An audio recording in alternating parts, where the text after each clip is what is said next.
So it's John Burge back again with another introduction and performance of a prelude from my 24 Preludes for solo piano. Today I'm going to talk about and play number 11, which is in B major, and probably the most important thing you need to know is the subtitle, which is the Autoharp.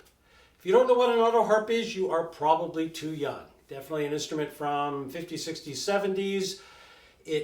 It looks like a zither, a lot of strings, but if you press a button, it turns all the strings to the note of that chord. So very much like a harp, you can just play them all, and the autoharp is that you automatically get the chords you want.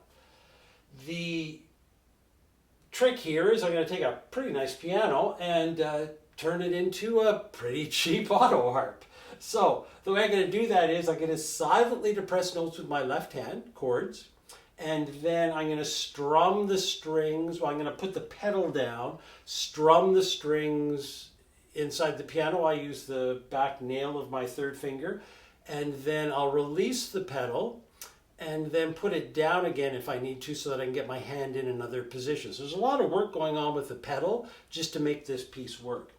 One of the things I always say when I tell people I'm performing this piece is that grand piano manufacturers all have a different approach to how they display or arrange the beams that give the cast iron frame its support.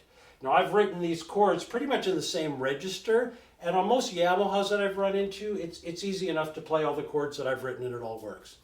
But I've definitely played this in concert in a number of situations where I've on a piano that there's a bar in the middle. And so I just tell the performer to rearrange the chord in the best possible way. And you usually have a little bit of flexibility to do that.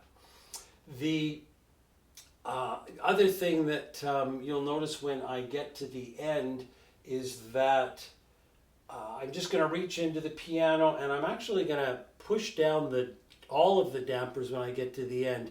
When you actually strum a string, it vibrates sideways a little bit, and I found that often it's still vibrating a little bit, so when the dampers go down, it sort of sometimes just gets a little squishy sound and it doesn't quite dampen it the way you should.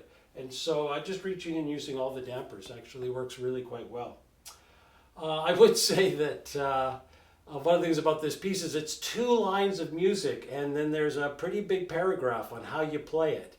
Probably not a good side of a piece if you've got to write more on how to play it than the actual notes that are given in the score. But I think the effect's worth it. Anyway, you be the judge.